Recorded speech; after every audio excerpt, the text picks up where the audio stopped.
Nditwa Tura, navuye mu ntara nzanye n'umuvandimwe wanjye, twari tuje gusaba akazi.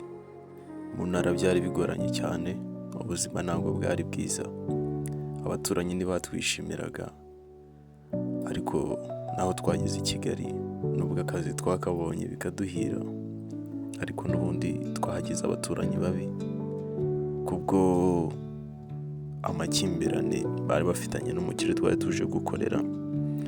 Ishyari mu bantu n'urwango byabaye byinshi kandi byaragwiriye, byarateye. Ibyo nibyo byatumye uyu munsi wa none nisanze mu buzima nk'ubu ngubu, kandi nari ndi mu kazi kampaye amahoro, akazi kampaye umutekano, kampa ibyo kurya, kanampembaga ku kwezi.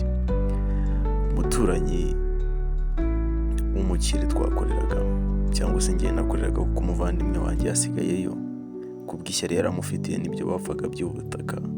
Uyu munsi wa none byatumye nisanga mu buzima nk'ubu ngubu. None ubuzima bwanjye buri mu kangaratete kandi buri mu byago bikomeye cyane. Uyu nguyu bita Gasenyango ariwe Bad Neighbor, izina ry'iyi filime, niwe ngenza kandi ni uyu munsi wa none utumye mera uku nguku ndi.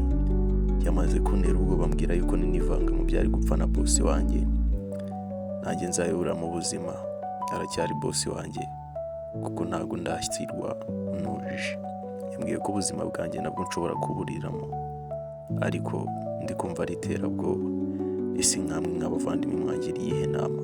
Murabona ubuzima mbayemo, kandi umuvandimwe wanjye ari hariya, byanga bikunda akangaratete arimo n'ubuzima bubi. Uriya mugabo ntabwo yamurekura atamuhaye amafaranga yiwe twakoresheje. Uriya mugabo yaturiye amakesi, uriya mugabo yaturiye amapiki, yaturiye ibintu byinshi. Yewe n'amafaranga bari baduhaye ngo tujyane kuranguza, ayo nawe yarariye. Arimo atubeshya ngo uriya mugabo ni umurozi, uriya mugabo ni umupfumu, afite inzoka nyinshi cyane mu nzu. Kandi nk'abantu twari tuvuye mu ntara duhunze n'ubundi amarozi n'ibyago nk'ibyo byose, twumvaga ko ari ibintu by'iterabwoba. Yewe twashatse kugenda, uriya mukire yaje kuduhiga tugarura mu kazi. Ibi byago byose muri kubona byabaye nyuma y'uko tugaruwe mu kazi, ariko uriya mugabo ntibyamunyuze, n'ubundi yakomeje kutugendaho. Ntabwo yumvishe gatuje, ntabwo yeze yumva akanyuzwe, ariko kire twakoreraga we yaratwihanganiye, yemera kudufata nk'abana be, aratwizera bihagije. Ariko ibi byago byose bibaye nyuma y'uko yatwizeye.